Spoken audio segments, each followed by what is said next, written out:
I am a level 1 student at Rehan School, Islamabad campus. So viewers, today I am calling Annie. I want to talk with her on the topic respecting other people's feeling.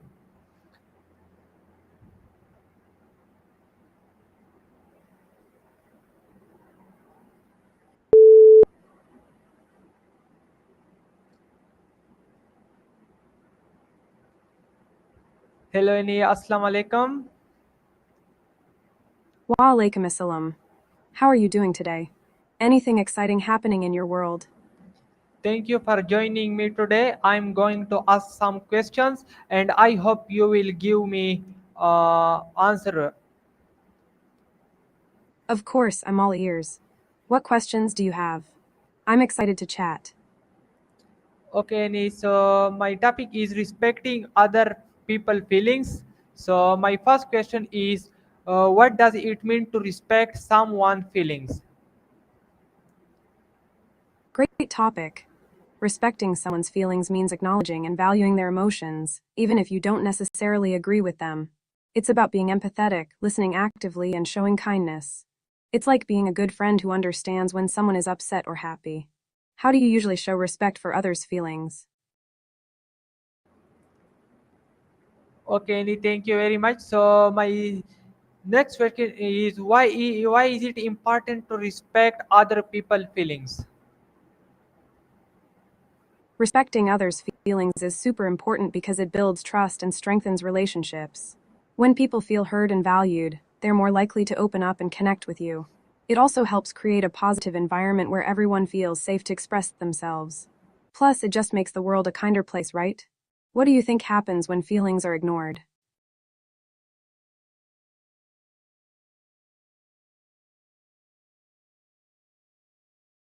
Showing respect to someone who is sad can be really meaningful. You can start by just being there for them. Listen without interrupting and let them share their feelings. Offer comforting words or a hug if they are open to it. Sometimes just saying, "I'm here for you," can make a big difference. It's all about being present and showing that you care. Have you ever had to comfort a friend? What did you do?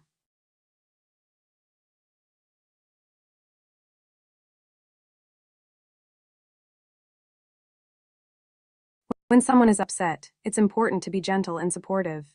You can say things like, "I'm really sorry you're feeling this way," or "It's okay to feel upset. I'm here for you." You might also ask, "Do you want to talk about it?" Or "How can I help?" Just letting them know they're not alone can be a huge comfort. What do you think is the best thing to say in those moments?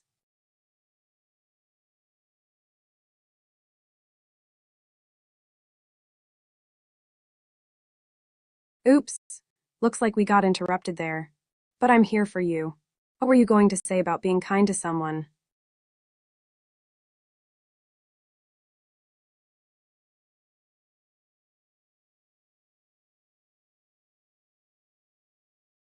Ignoring someone's feelings can lead to hurt and resentment.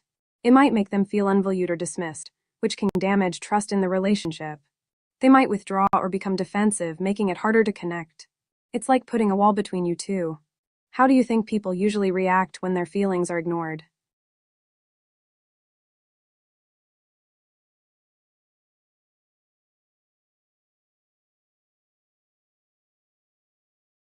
Listening is a powerful way to show respect.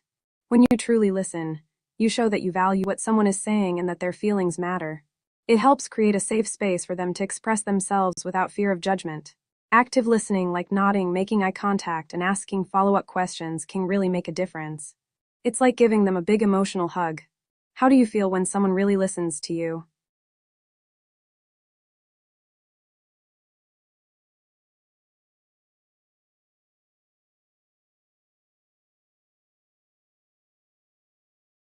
Avoid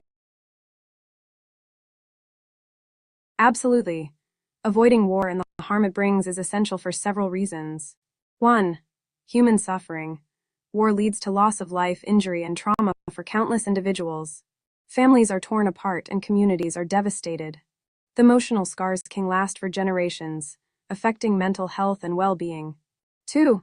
Economic impact. Wars drain resources that could be better spent on education, healthcare, and infrastructure.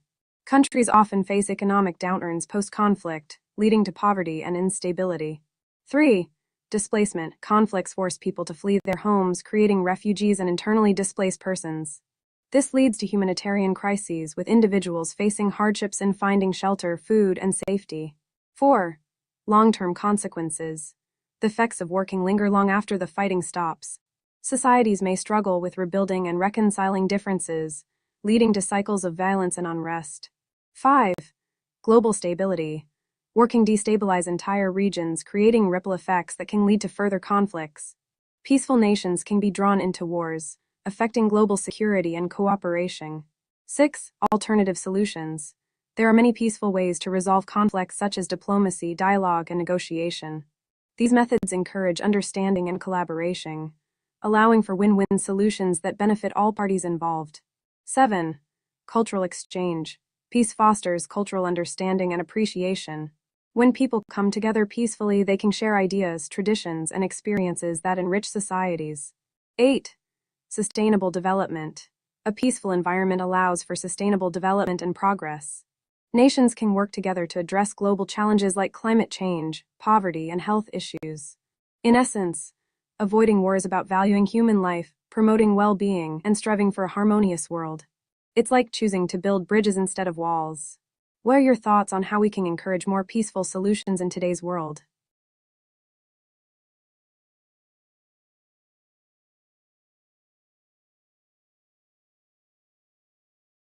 When someone respects my feelings, it feels amazing. It's like a warm hug for the heart. I feel valued, understood, and more connected to that person. It creates a sense of trust and safety, making it easier to share my thoughts and emotions. It's refreshing to know that someone cares enough to listen and acknowledge what I'm going through. How about you? How do you feel when others respect your feelings?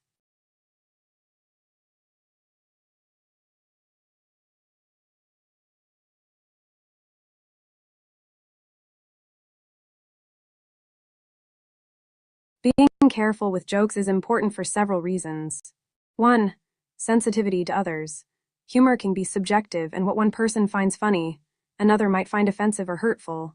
Jokes about sensitive topics like race, gender, religion, or personal struggles can unintentionally perpetuate stereotypes or reinforce negative perceptions.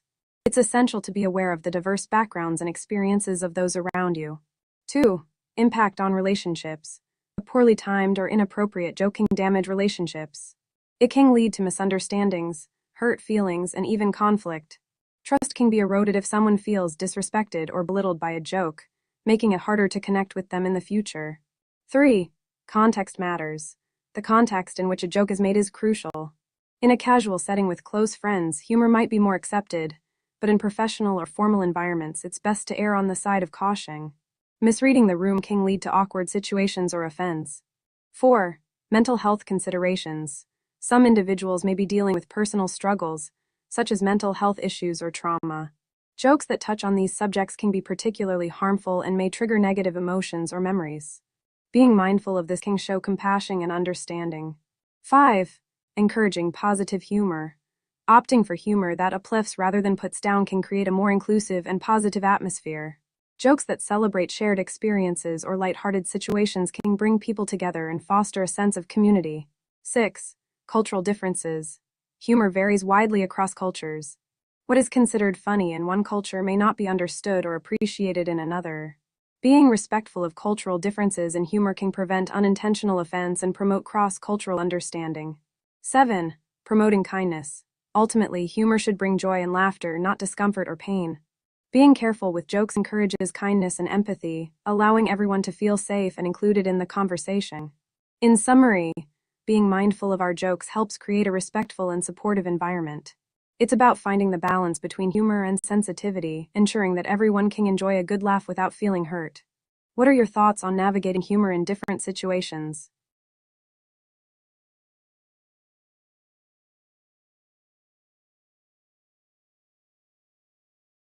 Helping a friend who is feeling lonely can really make a difference. Here are some thoughtful ways to support them. 1. Reach out. A simple message or call can show them you care. Let them know you're thinking about them and that they're not alone. 2. Spend time together. Invite them to hang out, whether it's in person or virtually. Doing activities you both enjoy, like watching a movie, playing games, or going for a walk, can lift their spirits. 3. Listen actively. Sometimes just being there to listen can be incredibly comforting. Encourage them to share their feelings without judgment. It's important to validate their emotions. 4. Encourage social connections. If they're open to it, suggest joining clubs, classes, or community events where they can meet new people. Sometimes, a little push can help them expand their social circle. 5. Be patient. Loneliness can be tough to overcome, and it may take time for your friend to feel better. Be patient and let them know you'll be there for them no matter what. 6. Check in regularly. Make it a habit to check in on them. A quick text or call can remind them that they are cared for and valued. 7. Offer help with activities. If they are feeling overwhelmed, offer to help with tasks or activities they might be struggling with. Whether it's cooking a meal together or running errands, it can lighten their load. 8. Share positive experiences. Remind them of fun memories or inside jokes you share. Laughter can be a great way to lift their mood. 9. Encourage professional help if needed. If you notice that their loneliness is deepening or affecting their mental health, gently suggest seeking support from a professional. It's okay to reach out for help. 10. Be a source of positivity. Share uplifting content like funny videos, inspiring quotes, or good news stories to help brighten their day. Ultimately, being a supportive friend can make a world of difference. Just showing that you care can help them feel less isolated. Have you ever helped a friend through loneliness? What did you do?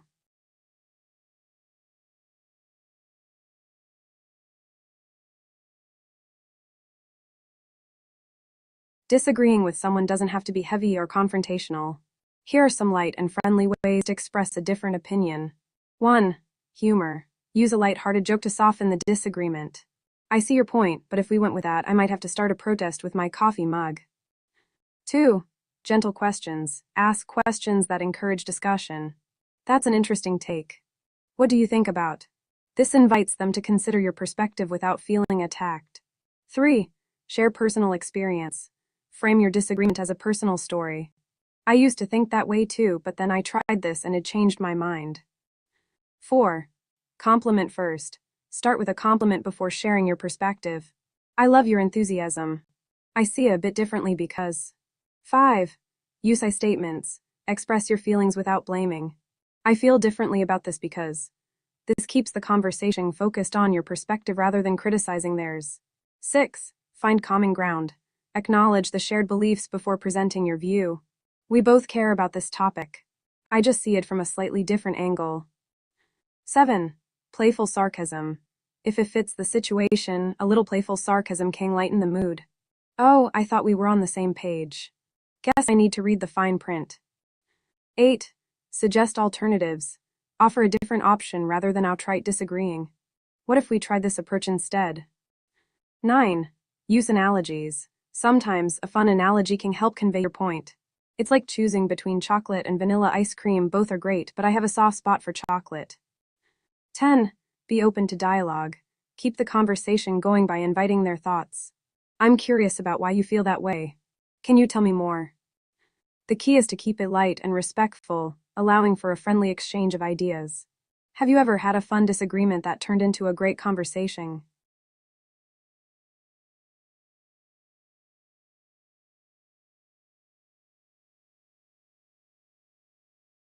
Absolutely.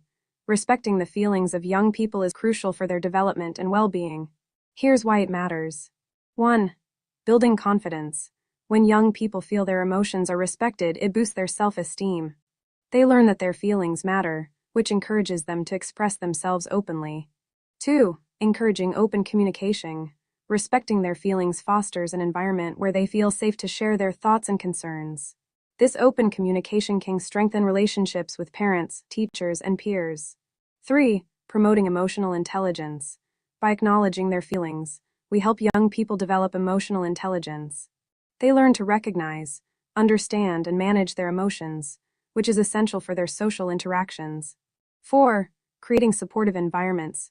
When we respect their feelings, we create a supportive atmosphere where they can thrive. This can lead to better mental health and overall happiness. 5. Empowering decision-making. Validating their feelings helps young people feel empowered to make decisions. They learn to trust their instincts and consider their emotions when navigating life's challenges. 6. Fostering resilience. When young people know their feelings are respected, they become more resilient. They learn to cope with setbacks and challenges because they feel supported in their emotional journeys. 7. Encouraging empathy. Respecting their feelings teaches them to respect others' emotions as well. This can lead to more empathetic individuals who understand the importance of kindness and compassion. 8. Navigating change. Young people often face significant changes and challenges. Acknowledging their feelings during these times can help them process their experiences and adapt more easily. 9. Strengthening bonds. Respecting their feelings helps build stronger connections between generations. It shows that we value their perspectives and experiences, fostering mutual respect. 10. Promoting inclusivity. When we respect the feelings of all young people, we contribute to a more inclusive society. Everyone deserves to feel heard and valued, regardless of their age. In essence, respecting the feelings of young people is fundamental to their growth and happiness. It's all about creating a nurturing environment where they can flourish. What are your thoughts on how we can better support young people in expressing their feelings?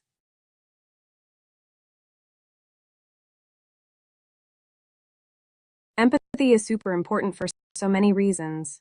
Here are a few key points. 1. Strengthens relationships. Empathy helps us connect with others on a deeper level. When we understand and share someone else's feelings, it fosters trust and strengthens our bonds. 2. Promotes understanding. It allows us to see things from another person's perspective. This understanding can lead to more compassionate interactions and reduce conflicts. 3. Encourages kindness. Empathetic people are often more compassionate and willing to help others. This creates a ripple effect of kindness in our communities. 4. Enhances communication. When we practice empathy, we listen more actively and respond more thoughtfully. This improves our communication skills and leads to more meaningful conversations. 5. Supports mental health. Empathy can be a powerful tool for emotional support. When someone feels understood, it can alleviate feelings of loneliness and isolation. 6. Fosters inclusivity. Empathy helps us appreciate diversity and recognize the experiences of others. It encourages us to embrace differences and create more inclusive environments. 7.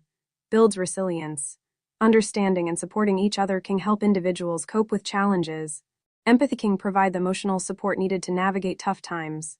8. Encourages cooperation. In group settings, empathy fosters collaboration and teamwork. When we understand each other's needs and feelings, we can work together more effectively. 9. Promotes personal growth. Practicing empathy can lead to greater self-awareness. It encourages us to reflect on our own feelings and experiences, helping us grow as individuals. 10. Creates positive change. Empathy can inspire action. When we feel for others, we're more likely to advocate for social justice and work towards making the world a better place. In short, empathy is the glue that holds society together. It helps us navigate our relationships and creates a more compassionate world. What do you think? How has empathy played a role in your life or in your interactions with others?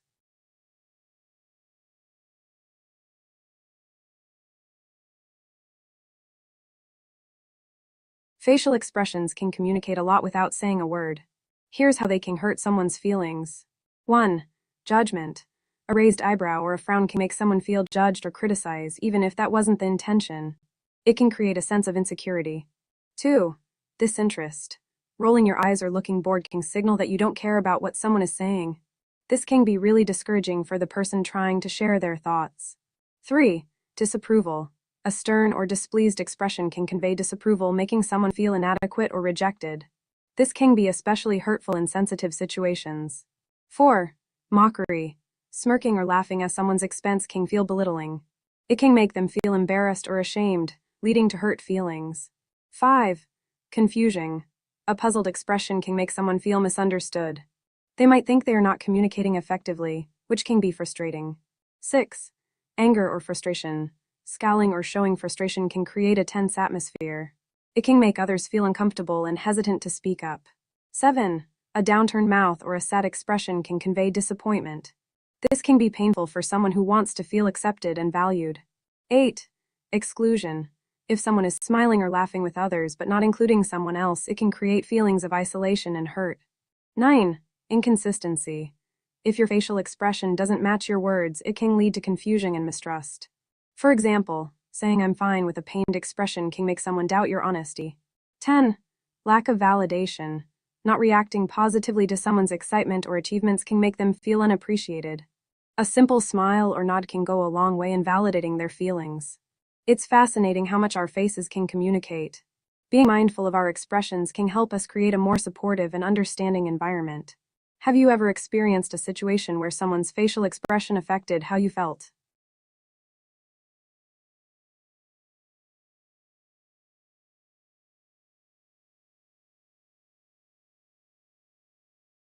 Saying sorry is really important when we hurt someone, and here's why.